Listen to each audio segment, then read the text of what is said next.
امریکہ اور ایران میں کشیدگی شدت اختیار کر گئی ہے۔ دونوں جانب سے سخت بیانات اور جوابی کارروائیوں کا سلسلہ جاری ہے۔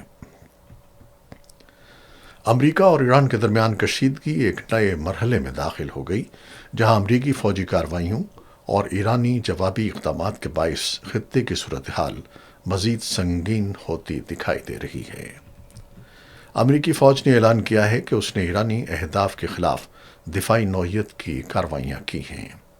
امریکی حکام کے مطابق یہ حملے آبنائے ہرمز کے قریب ایک امریکی اپاچی ہیلی کاپٹر کو نشانہ بنائے جانے کے بعد کیے گئے۔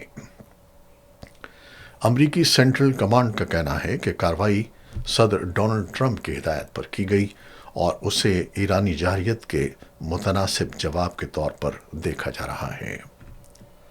صدر ڈونلڈ ٹرمپ نے اپنے بیان میں کہا کہ ایران نے امریکی ہیلی کاپٹر کو نشانہ بنایا، جس کا جواب دینا ضروری تھا۔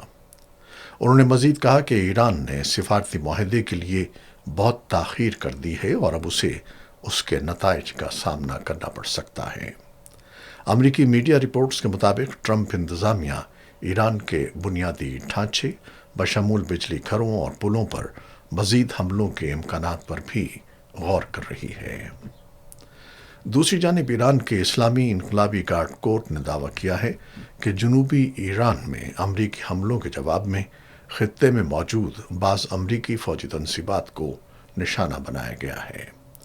ایرانی حکام کے مطابق بحرین میں امریکی ففتھ فلیٹ، اردن کے الارزق فوجی اڈے اور کویت کے السالم ایئر بیس کے خلاف ڈرون اور میزائل کارروائیاں کی گئی ہیں۔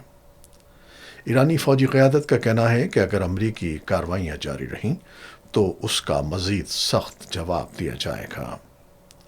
ایرانی وزارت خارجہ نے بھی خبردار کیا ہے کہ ایران اپنے دفاع کے حق سے دستبردار نہیں ہوگا اور ضرورت پڑنے پر حملوں میں استعمال ہونے والے اڈوں اور لاجسٹک مراکز کو بھی نشانہ بنایا جا سکتا ہے۔